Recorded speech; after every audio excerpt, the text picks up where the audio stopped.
오늘 오다가 이런 소식을 들었습니다. 도이치모터스 관련해서 김건희 무혐의를 검찰이 발표했다고 합니다. 검찰이 참 겁이 없어요. 이제 2년 반도 안 남았는데 참 겁이 없어요. 김건희 대통령 부인에게 무혐의를 하다니요, 참 겁이 없습니다. 관계자들이 모두 다 처벌을 받았습니다. 얼마 전에는 쩐주라고 하는 사람은 손해를 봤어요. 손모 씨. 그럼에도 그 사람을 법원에서 방조 혐의로 다시 기소해라 라고 법원에서 판단을 해줘서 방조 혐의로 다시 기소했고, 그래서 그 사람이 형을 받았습니다. 법원이 참 잘하셨습니다. 검찰이 이리 빼고 저리 빼고 권력에 아부하고 이러는 것을 법원이 그래도 방조 혐의로 기소하라고 해서 그 사람이 처벌을 받았습니다. 그러면 이제 김건희 여사 처벌 차례예요. 그런데 김건희 여사는 기소를 하지 않아서 법원이 판단 내려주기가 어려운 상황이 되었네요. 그것을 노리고 혹시나 기소하면 법원이 큰 처벌을 할까봐 검찰이 무혐의를 내렸는데요, 이번에 무혐의는 윤석열 정권과 김건희 모두 다 거세게 흔들어서 끝내는 그런 결정의 아주 지옥의 날이 될 것이다, 제가 오늘 말씀드리겠습니다. 화면 하나만 봐주세요. 화면 하나 보시면 그 화면에 그렇게 나옵니다. 예, 저 큰 화면엔 안 나오고 저기 작은 화면들을 봐주십시오. 김건희 여사의 엄마 최은순이 주식을 팝니다. 62,000주를 팔아요. 최은순이 뭘 알고 팔겠어요? 도이치모터스 권오수 회장이 알려줬다는 거예요. 그 녹취가 나옵니다. 그거 있지, 빨리 팔래, 내 것 다 팔아, 싹 다 팔아. 그래서 62,000주를 팝니다. 팔았는데요, 32초 만에 오른쪽에 김건희가 32초 만에 그걸 삽니다. 62,000주 싹 다 판 걸 김건희가 다른 사람 것까지 87,000주를 삽니다. 우리 고등법원장님, 이런 일 할 수 있으시겠어요? 엄마가 62,000주, 약 2억 원어치예요. 그런데 이거를 김건희 여사가 손도 크지요. 훨씬 더 큰 금액으로 삽니다. 같은 값인데 다른 관계자 거랑 같이 해서 87,000주, 제가 계산해 보니까 약 3억이 훨씬 넘어요. 그걸 삽니다. 누가 통 크게 엄마가 2억 팔고 그걸 32초 만에 삽니까? 이걸 우린 통정매매라고 합니다. 이것이 법원에 판결문에 다 나와 있습니다. 그런데 이걸 무혐의 칩니다.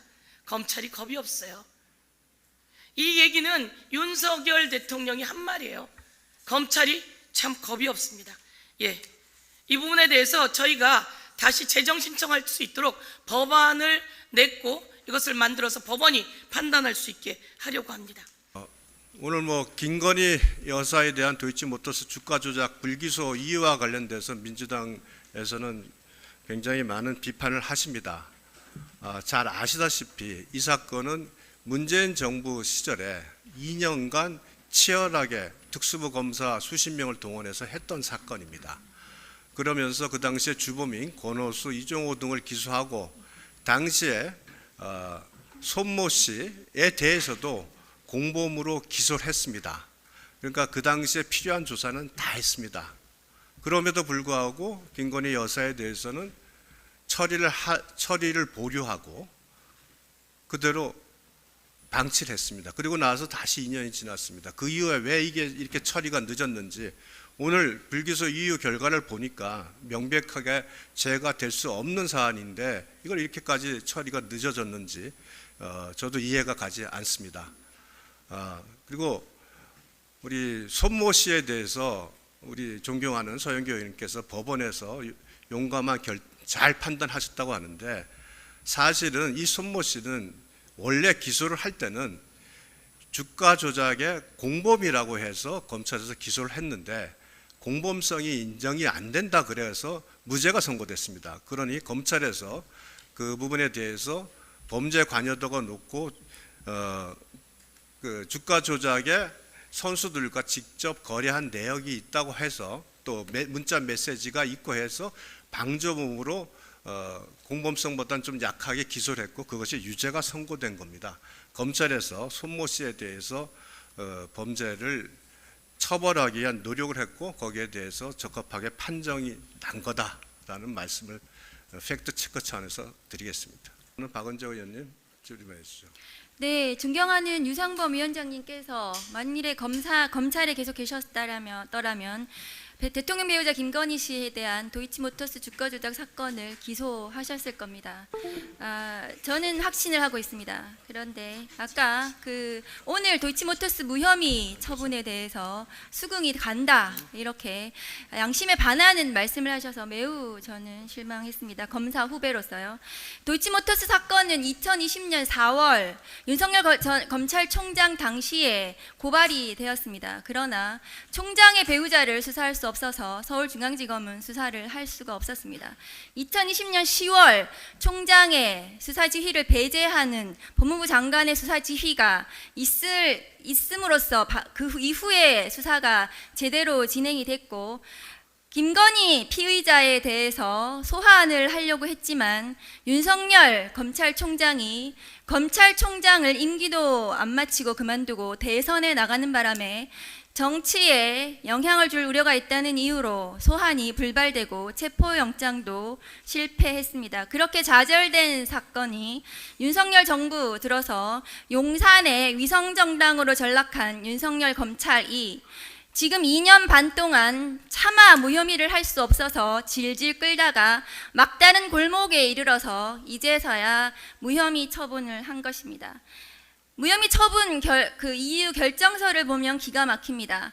김건희 씨가 지식이나 경험이 없어서 권오수 회장에게 마치 당한 것처럼 그렇게 보도가 되고 있습니다. 김건희 씨에 대해서 명품백 사건도 마치 최재형 목사가 청탁을 하지 않고 선물을 주면서 환심을 사서 거기에 넘어간 것처럼 무혐의 결정을 하더니 도대체 대통령 배우자 김건희 씨에 대해서 검찰이 이렇게 봐주기 처분을 하는 이유가 무엇인지 저는 궁금합니다. 예, 경기 부천시평 출신 이건태 의원입니다. 저는 초임지가 부산 동부지청입니다. 그리고 거창지청장을 1년 9개월을 했고 또 울산지검 차장검사를 1년을 했습니다. 그래서 오늘 이렇게 부산 고등 또 대구 고등 분들을 뵈니까 마음이 아주 따뜻한 느낌이 듭니다. 오늘 도이치모터스 주가 조작 사건에 대해서 김건희 여사에 대해서 검찰이 불기소 처분을 내렸는데 법원은 검찰과 달리 정의와 인권을 지켜달라는 그런 당부 말씀과 함께 또 이 사건은 어차피 국회에서 특검이든 상설특검을 통해서 법원에 기소가 될 것으로 보이기 때문에 이 현황과 관련해서 먼저 한 말씀 드리겠습니다. 검찰이 이제 수년 동안 불기소 처분을 하지 못했습니다. 그동안 왜 불기소 처분을 못했을까?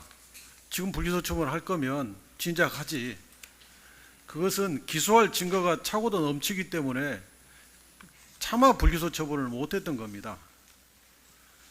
그건 이제 윤석열 대통령의 배우자이기 때문에 좀 심하게 말하면 중전마마이기 때문에 신하 입장에서 감히 기소를 못했던 것입니다.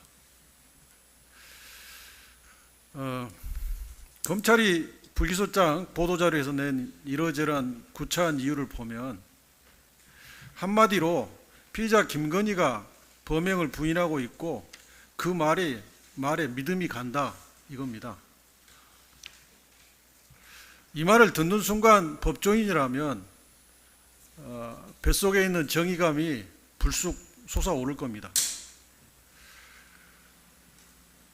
불기소 결정문을 제목만 바꾸면 변호인 의견서라고 해도 전혀 어색함이 없습니다.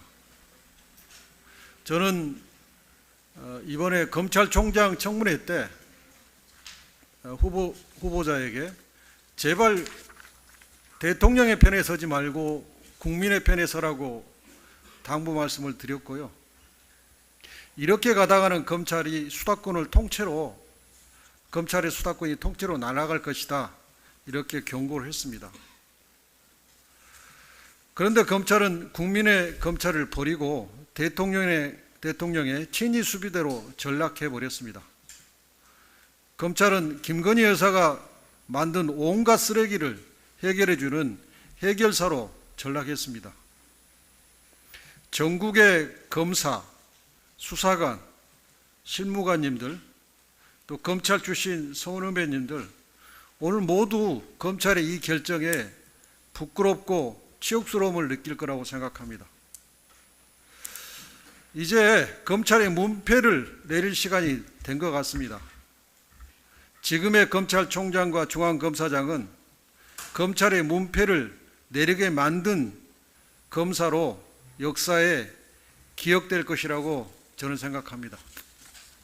만약 윤석열 대통령이 탄핵이 된다면 어디로 돈이 몰리게 될까요? 이런 뉴스들을 보시면서 동시에 부자가 될 수 있다면 믿으실 건가요? 지갑에 단돈 10,000원이라도 있고 시사정치에 관심이 있으신 분들이라면 지금 당장 돈을 벌 결심을 하셔야 합니다. 정치 뉴스를 꾸준하게 잘 챙겨보는 것만으로도 돈을 벌 기회가 있고 또 이미 큰 돈을 버는 사람들이 있죠. 이 사람들의 차이점은 뉴스를 단순히 뉴스로만 보는 게 아니라 실제로 어떤 종목들에 큰 영향을 미치게 되고 그렇다면 어디에 투자를 해야 돈이 몰리게 되는지 알고 있습니다. 월급만으로는 절대 채울 수 없는 부를 축적하고 있는 것인데요. 얼마 전 한강 작가가 한국인 최초로 노벨상을 받았다는 것을 구독자 여러분들 모두 아는 사실일 겁니다. 이때 부자들은 재빠르게 노벨상 수혜주 종목들을 찾았고 그 결과 예스24라는 종목이 순식간에 2연상을 하며 200% 가까이 오르게 되었죠. 저희 구독자 여러분들은 이미 다들 아시겠지만 이 예스24 종목은 저희가 정확히 어느 가격에 매수해야 하는지 또 언제 팔아야 하는지를 정확하게 공유해드렸었던 사실이 있었죠. 투자로 부자가 된 사람들은 사소한 시사 뉴스들을 그냥 지나치지 않습니다. 전문직이 아닌데도 부자가 되는 사람들의 특징이 바로 이것인데요. 돈으로 이어진다는 경험적 확신이 있기 때문에 진짜로 급등할 수 있는 종목들에 과감히 투자해 남들과 비슷한 연봉을 벌어도 절대 월급으로는 만들 수 없는 큰 투자 수익들을 지금도 만들고 있다는 것입니다. 이번엔 현재 가장 핫한 북한 도발을 대비하여 또 한 번 급등이 유력한 대장 종목을 알아냈는데요. 제 목표는 채널을 크게 성장시키는 것이기 때문에 여기까지 영상을 시청해주신 분들께만 이 정보를 드리고자 합니다. 제 개인 휴대폰 번호 010-792-8273으로 기회라고 문자를 보내주시면 링크 하나를 보내드릴 건데요. 링크로 들어오시면 이번 미대선주 그리고 북한 도발 관련 유력주를 공유해드리겠습니다. 또한 윤석열이 탄핵될 것을 대비하여 탄핵 수혜주 또한 미리 파악 완료한 상태입니다. 제가 돈을 받는 것도 아니고 투자를 대신 해드리려는 것도 아니니까 어느 시간이든 편하게 문자 한번 주시면 되겠습니다. 단돈 10,000원으로라도 시작해야 하는 게 투자와 재테크죠. 수익을 보시게 될 여러분들께 제가 바라는 것은 딱 하나입니다. 지금처럼 제 채널의 구독과 좋아요를 눌러주시고 새로운 영상을 만들 때마다 시청을 해주시면 됩니다. 제 번호를 꼭 기억해주세요.